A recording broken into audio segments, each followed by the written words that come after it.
Je suis traqué par un réseau pédosataniste et aujourd'hui je décide de sortir du silence et vous raconter mon histoire. Je ne vous en ai jamais parlé sur les réseaux sociaux, c'est une partie de ma vie sur laquelle j'avais décidé de mettre une croix, mais ces gens-là ne me lâchent pas et aujourd'hui je suis obligé, pour me protéger, de raconter mon histoire. Donc les amis, ceci n'est pas du divertissement, je fais cette vidéo à titre de prévention parce que ce qui m'est arrivé à moi, ça peut littéralement arriver à vos enfants, ça peut arriver à votre famille, ça peut arriver à vos amis et ça peut arriver à tout le monde. Je vais tout vous raconter, je compte sur vous pour liker, commenter et partager un maximum cette vidéo parce que c'est réel et si ça m'est arrivé à moi, vraiment ça peut arriver à tout le monde. Donc je vais tout vous recontextualiser, je vais vous donner quelques preuves pour que vous puissiez voir que ce que je raconte c'est pas des conneries et que c'est bien réel. Donc il faut savoir, moi il y a quelques temps, il y a quelques années de ça, j'allais pas très bien, je m'étais un petit peu isolé et ça allait pas très bien dans ma vie, ok. J'ai eu une période très très difficile et je me suis fait approcher par une personne, ok. Je me suis fait recruter, on va dire, par cette personne, sans même m'en rendre compte. Cette personne est venue vers moi, elle est sortie de nulle part. Ah, t'as pas l'air d'aller bien, etc., etc. Est-ce que tu veux qu'on parle et tout? Et moi j'avais besoin de parler, je m'étais un peu éloigné de ma famille, etc. Et donc, je me suis un petit peu confié à cette personne, et cette personne m'a dit, je vais t'aider, t'inquiète pas, je suis là pour ça, etc., etc. Et sur le coup, je me suis pas demandé pourquoi cette personne venait vers moi. J'avais juste besoin de quelqu'un qui m'écoute et quelqu'un qui me tende une main. Donc, cette personne, je me suis retrouvé à vivre chez elle, ok. Euh, et je me suis rendu compte que ce qui était en train de m'arriver, c'était pas arrivé qu'à moi. Je vais vous montrer un petit peu l'épreuve là juste après. Mais il a commencé à se passer des choses vraiment étranges au bout de quelques semaines que j'étais chez cette personne. Ok, au début, tout était bien. Cette personne était super gentille. Elle faisait des choses pour moi. Elle me donnait de l'attention, ce que j'avais besoin. Et au fur et à mesure que les semaines passaient, elle a commencé à changer littéralement de comportement et à devenir une autre personne. Mais littéralement, et j'ai pas compris pourquoi. Je pensais que j'avais fait quelque chose de mal. Je pensais que, mais comme j'étais pas très bien dans ma tête et tout, que j'allais pas bien, je pensais que cette personne en avait un peu ras-le-bol de moi. Je lui ai demandé si elle voulait que je parte. Elle me dit non, non, surtout pas. Il faut que tu restes. Il faut que tu restes. Donc je suis resté, ça a continué un petit peu, cette personne s'est vraiment éloignée bizarrement de moi. Et ensuite, elle a commencé à faire interagir des personnes que je ne connaissais pas dans ma vie. Et je vais vous expliquer comment ça s'est passé. Vous allez voir, l'histoire, c'est un truc de fou, c'est un film. Donc il faut savoir que, déjà, je vais vous dire qui c'est qui est mêlé dans cette histoire. Il y a une famille de Turcs qui est mêlée dans cette histoire, qui habite pas très loin de la personne chez qui j'ai vécu. Il y a des gens qui travaillent dans des pompes funèbres qui sont mêlés à cette histoire. Et il y a une personne qui travaille dans un cabinet dentaire qui est aussi mêlée à cette histoire. Et à la fin, j'avais moi un business et ils m'ont fait même embaucher une personne qui était mêlée à cette histoire. Donc comment est-ce que ça a commencé? On m'a administré des produits à mon insu, à travers ma nourriture, à travers mes boissons, et on m'a fait croire en fait que j'étais en train de devenir fou. Ok. Mais ça, je ne le savais pas au début. J'allais de plus en plus mal, je me sentais bizarre et vraiment, vraiment, il y a un truc qui clochait, mais je ne savais pas c'était quoi. Et j'ai appris longtemps après qu'on m'avait administré des produits parce qu'on a trouvé des choses dans mon sang que je ne consommais pas. Il faut savoir une chose, les amis, c'est que un jour, je me suis retrouvé tout seul dans cette maison et je sais pas, je savais qu'il y avait un truc qui se passait qui n'était pas normal. J'avais la sensation qu'on m'observait dans la nuit. Des fois, j'avais l'impression que je me réveillais dans la nuit, mais que j'étais paralysé, qu'il y avait du monde autour de moi et que je ne pouvais pas bouger. Et je pensais que c'était des rêves. Sauf que tout ça, ce n'était pas des rêves, c'était bel et bien réel. Un jour, je me suis retrouvé avec une composition bizarre qui sortait de derrière, ok. Je suis allé au travail, je me suis senti bizarre, je suis allé aux toilettes, il y a quelque chose de très très très bizarre qui est sorti de mon intérieur. Je pensais que j'avais eu une infection par rapport à quelque chose que j'avais mangé, etc. Mais c'était pas du tout le cas. Les amis, il faut savoir une chose, c'est que quand j'ai commencé à voir qu'il y avait des trucs un peu bizarres qui se passaient dans cette maison, j'ai commencé un petit peu à fouiller et à regarder. Et je suis tombé sur des trucs vraiment, vraiment, vraiment bizarres. Des anciens téléphones de cette personne, avec des adultes déguisés en bébé qui faisaient des trucs vraiment très bizarres, ok. Je vais pas rentrer dans les détails, mais vous avez déjà lisé. Et là, je commence à me dire que je suis tombé pas au bon endroit. Et je suis tombé sur une lettre que vous allez voir juste ici. En fait, c'est une lettre qui était écrite en anglais. Et la personne racontait dans cette lettre exactement ce que moi j'étais en train de vivre. Elle disait, je me sens observée la nuit, je sens que mon intimité, elle a été brisée, je sens que mon intimité, elle n'est pas qu'à moi, et je sens qu'il y a des choses bizarres qui se passent dans cette maison. Il faut savoir une chose, les amis, c'est que dans cette maison, elle était truffée de caméras et truffée de micros. Moi, j'ai été filmé pendant des ébats, j'ai été filmé sous la douche, etc., etc. J'ai été filmé à mon insu, ok.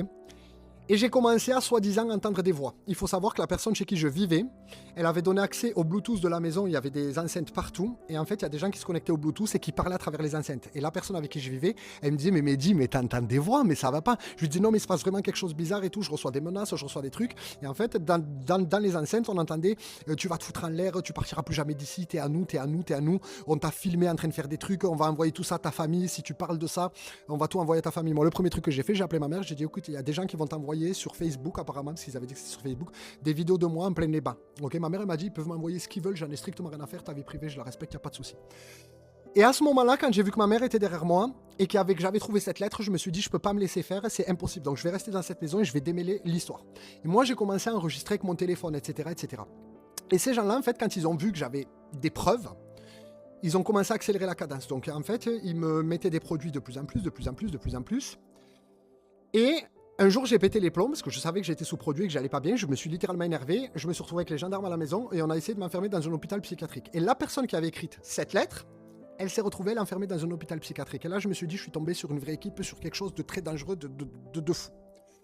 Il faut savoir une chose, les amis, c'est que ces gens-là, ils m'ont dit, et en fait, je vais vous montrer là, regardez, vous voyez, ici, là, il y a un conduit, ok?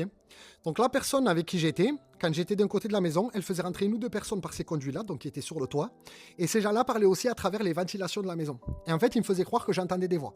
Et donc, on m'a fait écouter des enfants qui hurlaient très très fort. On m'a fait écouter des dames, des femmes qui hurlaient très très très fort. Et là, quand je entends ces voix-là, je sais que c'était pas des montages vidéo, je sais que c'était pas des passages de films qu'on me faisait passer. Je sais aujourd'hui, et je mettrai tout ce que j'ai de plus cher, que c'est des vrais gens qu'on m'a fait écouter à travers donc, des enregistrements ou autres, et à travers donc ces conduits. Et ces gens-là me disaient, on va faire en sorte que tu te foutes en l'air, on va le filmer, parce que tout est truffé des caméras, on va le filmer et on va balancer ça sur le dark web. Okay, et en fait, apparemment, ce réseau-là vit de ça. Ils prennent des gens qui sont un peu démunis dans la rue, ils les approchent, ils les aident, ils leur apportent des choses. Et ensuite, ils leur administrent des produits. Ces gens-là tombent accro, parce que moi, je suis littéralement tombé accro à ces produits-là. Je savais même pas que je prenais des produits, mais à un moment donné, il fallait que je me procure des choses. Donc, j'avais commencé à trouver des gens qui vendaient des choses autour de chez moi. Ils avaient changé le numéro de la personne qui me fournissait. Donc, quand j'écris à la personne, fournis-moi, par exemple, ça ou ça, peu importe. Et bien, eux, qu'est-ce qu'ils faisaient? Ils m'envoyaient quelqu'un de leur équipe. Et en fait, ils me donnaient des produits que je n'avais pas commandés. Et du coup, c'est ce qu'on a trouvé après avec la gendarmerie qui m'avait fait un prélèvement capillaire. Et on avait trouvé tout un tas de produits qui te rendent vraiment, vraiment, vraiment accro. Okay, il faut savoir une chose, c'est que moi, quand je suis arrivé dans cette maison, j'avais trouvé un lit avec une tache de sang, okay, qui était grande comme mon corps. Okay, ça avait commencé à me perturber, mais la personne m'avait dit non, mais c'est pas ça, c'est autre chose. On avait renversé quelque chose, mais je savais que c'était ça, je le savais, je sais pas pourquoi, je suis pas parti en courant. Mais quand j'ai vu qu'il m'arrivait des choses, j'ai décidé de rester pour avoir le fin mot de l'histoire et pour comprendre qu'est-ce qui se passait, qu'est-ce qui m'était arrivé, surtout parce que je savais qu'il m'était arrivé quelque chose.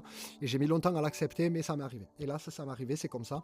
Et c'est pour ça qu'aujourd'hui, je le partage, parce que je pense que ces gens-là, comme ils n'ont pas réussi leur coup avec moi, parce que j'ai réussi à m'en sortir, je me suis sevré, je suis parti, j'ai recommencé ma vie. Aujourd'hui, vous voyez, je vis très bien, je suis quelqu'un de très bonne santé. Il faut savoir une chose, les amis, c'est que je ne suis ni suicidaire, j'aime ma vie, j'apprécie ce que je fais, je vis ma vie de rêve aujourd'hui. Mais cette histoire-là, il faut enfin qu'elle voie le jour, parce que je sais vraiment qu'elle... C'est pas arrivé qu'à moi, et hélas, ces gens-là, ils sont encore en train de nuire. J'ai porté plainte à la gendarmerie. La gendarmerie, j'ai eu les aveux de la personne. Écoutez bien, cette personne-là, elle m'a donné des aveux. Moi qui avait quelqu'un dans la maison. Tu m'as proposé déjà de faire ça? Non. Je l'ai filmé à son insu, et la gendarmerie a dit que j'avais forcé la personne à donner des aveux. Okay, ce qui n'est pas du tout le cas, je n'ai forcé personne. Et comme j'étais dans une mauvaise période et qu'ils avaient trouvé justement... à l'intérieur de mon corps des substances, ils avaient dit qu'en fait j'étais fou, que j'avais tout inventé. La gendarmerie n'a jamais convoqué la personne qui avait écrit la lettre, ils ont jamais donné suite en fait, ok. Et aujourd'hui, c'est pour ça que je décide de faire ça, parce que je sens qu'il y a des choses qui sont en train de se passer, il y a des gens qui traquent mes vidéos, qui essaient clairement de me nuire, et je suis persuadé que c'est des gens qui font partie de ce réseau-là, et le problème c'est qu'il n'y a aucune de ces gens, aucune personne qui a été punie par la justice ou quoi que ce soit. Et aujourd'hui, moi, ce qui m'est arrivé, c'est un peu comme l'histoire de Josiane Pellico, je vous dis la vérité, il y a des gens qui sont venus, j'ai été mis, pas en pâturage, mais j'ai été montré à des gens à mon insu pendant que j'étais complètement à l'ouest. Je ne me rendais même pas compte. Et je sais que ces gens-là, ils continuent de sévir. Il y a des gens qui sont encore dans leurs griffes et il faut absolument que cette histoire sorte du silence. Je vais bientôt vous dire les noms de tous ces gens-là. Okay, là, il y a des choses qui sont en train de se passer. Je vais bientôt pouvoir rendre les noms publics, je mettrai même les photos de ces gens-là, je n'ai pas de problème à ça. Et aujourd'hui, je fais juste cette vidéo pour me protéger, surtout pour vous dire attention. Si vous avez des gens de votre famille qui s'isolent et qui rencontrent des nouvelles personnes, faites très très attention, protégez ces gens-là. Et moi, heureusement, c'est ma famille qui m'a sauvé, ma famille m'a littéralement sauvé. Je suis parti plusieurs fois à l'hôpital, on a essayé de me faire interner, de me faire passer pour un fou. Et en fait, au fur et à mesure de toutes ces choses-là, j'ai accumulé des preuves, j'ai fait des enregistrements, j'ai eu les aveux de la personne, etc. etc. Et aujourd'hui, je me retrouve un petit peu démuni parce que je sais que ces gens-là continuent de me nuire à travers mes réseaux, ils font des choses en usurpant mon identité, etc. Et je sais que ça vient d'eux. Donc je fais juste cette vidéo-là pour me protéger. Je pose ça publiquement, au moins vous êtes au courant. Les amis, faites très attention à vos proches quand ils se retrouvent seuls. Faites très attention aux gens qui sont un peu fragiles, parce que c'est ces gens-là qui approchent les gens qui sont pauvres et qui sont fragiles et qui sont seuls. Et c'est là qu'on se retrouve avec des dingueries. Et aujourd'hui, je décide de sortir du silence. Donc, je compte, s'il vous plaît, sur vous. Je rentrerai un peu plus en détail dans la prochaine vidéo. Je compte vraiment sur vous pour partager, liker et commenter cette vidéo.